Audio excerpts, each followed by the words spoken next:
Class has been started और जो पहला क्वेश्चन ही मेरे सामने आज एक एराइज़ हुआ है, उसके बारे में बात करना बहुत ज़रूरी है। और वो प्रश्न ये है कि क्या शमशान घाट से हम लोग अपने जीवन के बारे में कुछ सीख सकते हैं? Once again my recommendation will be कि जो लोग जो है वीडियो ऑन कर सकते हैं, वो लोग वीडियो ज़रूर ऑन करेंगे। और ये प्रश्न इसलिए भी मौजूदा दौर में बहुत ज़रूरी हो जाता है क्योंकि शमशान घाट से सीख लेने के चक्कर में जब आप बहुत नौजवान होते हैं, नवयुवती होते हैं, तो कई तरह के खतरे भी आपके सामने होते हैं और जिसको कि आप लोग अनदेखा कर देते हैं। इसी तरह से नवयुवती बच्ची का प्रश्न मेरे सामने था। आइडेंटिटी मैं डिस्क्लोज नहीं करना चाहता हूँ और वो ये था कि वो अपनी कुछ कमजोरियों से बच करके वो शमशान घाट की तरफ भागना चाहती है और उसे ये लगता है कि जब वो शमशान घाट में जा कर के कुछ देर बैठती है, हालांकि ये भी बड़ी हिम्मत का बात है कि शमशान घाट में मेरा रिकमेंडेशन ये है कि रात को 12 बजे अगर आप शमशान घाट में बैठें तो आपको ज़्यादा अच्छी सीख मिलेगी। दिन के उजाले में मत बैठिए।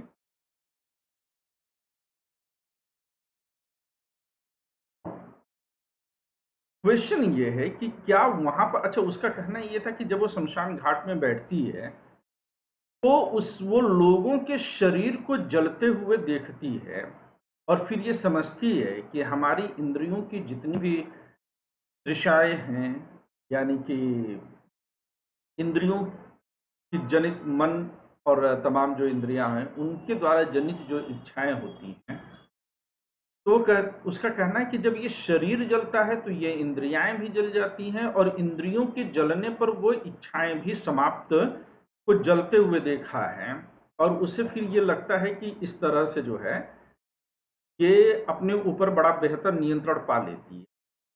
फौरी तौर पर अगर आपको ये नियंत्रण मिलता है तो बेहतर है, अच्छा लगता है, और अगर कोई शमशान घाट नहीं जाकर के बैठना चाहता तो कोई बहुत बुरी बात नहीं है।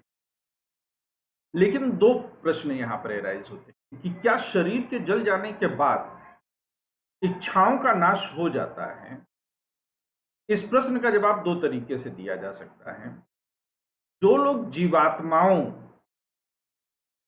में विश्वास नहीं करते हैं, जैसे चारवाक जैसे दार्शनिक, वे ये मानेंगे कि हाँ, शरीर के भस्मीभूत हो जाने के उपरांत समस्त इच्छाएं भी शांत हो जाती।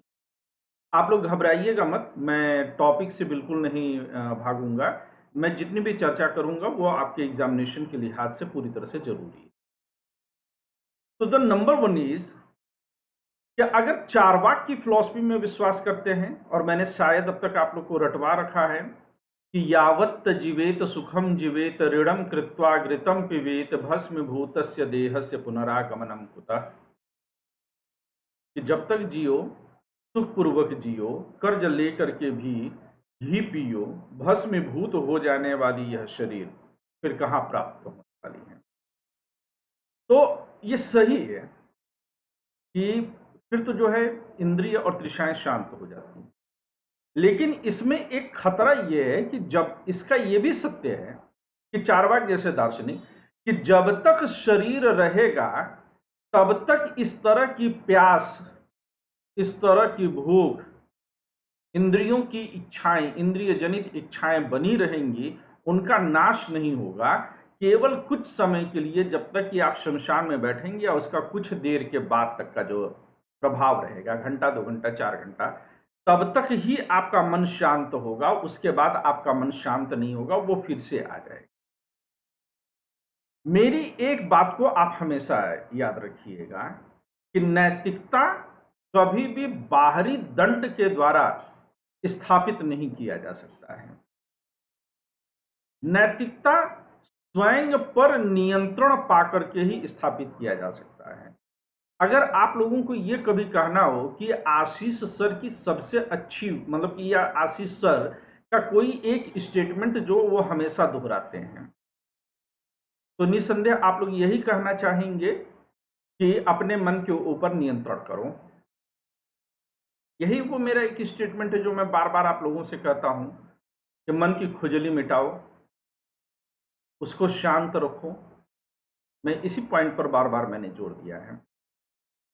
तो अपने ऊपर आपको आत्मनियंत्रण पाना होगा। शमशान घाट में जाकर के अगर आप चारवाक जैसे दार्शनिक को भी फॉलो करते हैं या चारवाक दर्शन को आप फॉलो करते हैं, तो भी आपकी यह भूख मिटेगी नहीं, बल्कि यह आपको अंदर से खोखला करेगी, क्योंकि अब आप आत्मनियंत्रण की तरफ नहीं बढ़ेंगे, बल्कि आपने एक बाहरी अवलंबन देख रखा है कि शमशान घाट में जाकर के बैठिए और आपकी जो है वो भूख, वो प्यास, वो हवस, वो इंद्रिय जनित इच्छाएं। हवस का मतलब सिर्फ सेक्सुअल हवस नहीं होती, आप लोग उसके थोड़ा सा जो है समझने में गड़बड़ हो जाती है, कई शब्द मायने बदल देते हैं। बहुत पुरानी एक मूवी बनी थी हकीकत, उस मूवी का एक बड़ा फेमस गीत हुआ है जो आप लोग शायद कभी सुने, बहुत रोमांटिक सॉन्ग है। और कुछ देर ठहर, और कुछ देर न जा, रात बाकी है अभी, रात में रस बाकी है, पाके तुझको तुझे पाने की हवस बाकी। तो हवस शब्द होता है कि किसी चीज की तीव्र इच्छा होना, वो सेक्सुअलिटी से हमेशा जुड़ा हुआ ये जो नहीं है। रसगुल्ला खाने का, चाय पीने की भी हवस हो सकती है, ये संभावना है। अब वापस हम अपने मुद्दे पर आते हैं, तो वो आत्मनियंत्रण अगर आप में नहीं स्थापित हो रहा है, आप अपने आप से बाहर ढूंढेंगे, तो वह कभी भी आप संतुलित तरीके से उसको स्थापित नहीं कर पाएंगे, बल्कि आप समय के चक्र में और कमजोर हो जाएंगे। यदि चारवाक के अतिरिक्त अन्य दार्शनिकों में हम विश्वास करें, बौद्ध को छोड़ करके जो बाकी दार्शनिक हैं, जो जीवात्मा के अस्तित्व में विश्वास करते हैं, जो पुनर्जन्म के सिद्धांत में विश्वास करते हैं और जो मृत्यु के बाद भी जीवन में विश्वास करते हैं, तो ये जितनी भी भटकती हुई जीवात्माओं का कॉन्सेप्ट है, भूत प्रेत चुड़ैल आदि का, ये क्यों है? क्योंकि शरीर के जल जाने या शरीर के समाप्त हो जाने के बावजूद भी उनकी इच्छाओं का नाश नहीं हुआ है। बौद्ध दर्शन में भी अगर जाइएगा तो बौद्ध दर्शन भी ये कहता है कि जो इच्छाओं का प्रवाह होता है वो शरीर तक ही सीमित नहीं है, और यही कारण है कि बौद्ध दर्शन ने जीवात्मा को न मानते हुए भी उसने इच्छाओं की आपूर्ति के जरिए ही या उसके चक्र के जरिए ही पुनर्जन्म के सिद्धांत को जिंदा रखा है। तो हो सकता है कि आप अपनी जो है शांति पाने के लिए वहां पर गए हो और वहां पर कोई और अशांत या बेचैन बैठा हो और वह अब आपके ऊपर सवार हो जाए, आपके वो बुरे सपने आने शुरू हो जाएं, आपको अन्य तरह की फीलिंग्स आनी शुरू हो जाएं, आपका अपने ऊपर से नियंत्रण खत्म हो जाए, और अगर कहीं वो बर्गर, मोमोज और चाउमीन बेचने वाला हुआ या उसको खाने का बहुत शौक रहा होगा, तो आप उसके ठेले की तरफ बरबस खींचते चले जाएंगे। ये एक उदाहरण दे रहा हूं। अगर कहीं मेरे मरने के बाद मेरी आत्मा इस तरह से भटक रही होगी और आप में से कोई गया हो और पकड़ लेगी, तो आपको रोज लाइब्रेरी की तरफ दौड़ाएगी। आप पढ़ेंगे परंतु आपकी समझ में नहीं आएगा, क्योंकि समझने वाला तो कोई और होगा। तो किसी भी सूरत में शमशान घाट में जाकर के शिक्षा मत ग्रहण करें। वहां पर जाकर के नियंत्रण कभी भी स्थापित करना है तो अपने आप से लड़िए। हर किसी में इस लड़ पाने की, एक तो सबके अंदर जो है ये इच्छाएं अलग अलग रूप में बलवती होती हैं।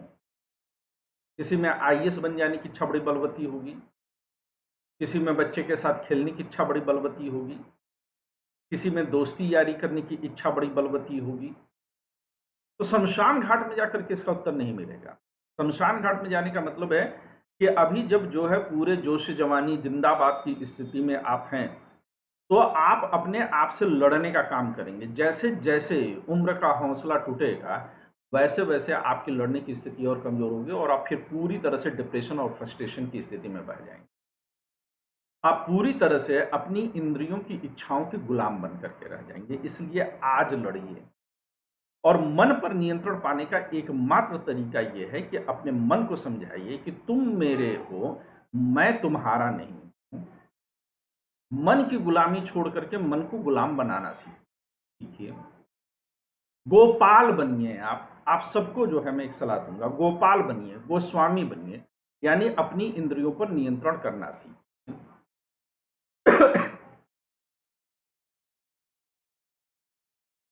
परंतु इसका अहंकार कभी मत। तो मुझे लगता है कि आप शायद मेरी बात समझ रहे होंगे कि मैं क्यों इस पूरे शमशान की घटना से मैं क्या सिखाने की कोशिश में लगा हूं कि मन पर नियंत्रण कभी भी बाहरी सहारे के जरिए, बाह्य आलंबन के जरिए आप प्राप्त नहीं कर। वह हमेशा आंतरिक गुण के तौर पर ही आपको विकसित करना पड़ेगा, इससे लड़ना पड़ेगा, संघर्ष करना पड़ेगा। और मनुष्य होने के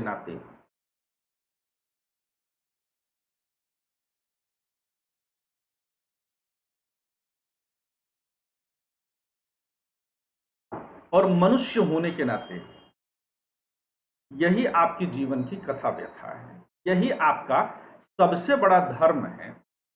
आप इस संसार में क्यों हैं? ताकि अपने उस वास्तविक स्वरूप का आप ज्ञान प्राप्त कर पाइए। यही आपके जीवन का मुख्य उद्देश्य है। आप कौन हैं? आप वस्तुतः इस प्रपंच जगत में शरीर और जीवात्मा का एक संघात है, एक मिलन है। परंतु आपको अपने वास्तविक ब्रह्म स्वरूप आत्म तत्व का जो है चिंतन और ज्ञान करना होगा। आईएएस बनना सिर्फ इस प्रपंचात्मक और व्यवहारिक जगत में आपके गृहस्थ आश्रम के पालन के लिए आवश्यक है, इससे अधिक और कुछ नहीं है। बन गए तो भी वाह, नहीं बने तो भी वाह, जिंदगी बर्बाद नहीं हो जाती। अनीता उठ जा, सो के। मैं समझ सकता हूं, जब प्रश्न आपसे नहीं जुड़ा होता है तो आपको ऐसे प्रश्न बहुत बोरियत भरे लगते हैं और आपको नींद आती है ना। अगर मैं मोमोज की कहानी सुनाता तो देखो इंटरेस्ट लेके सुनती। तो प्लीज इस तरह की कोई भी हरकत मत करिए। अपने मन को समझाने के लिए किसी बाहरी सहारे पर मत डिपेंड करिए। वह आपको और ज्यादा कमजोर ही बनाएगा, वह आपको मजबूत नहीं बनाएगा।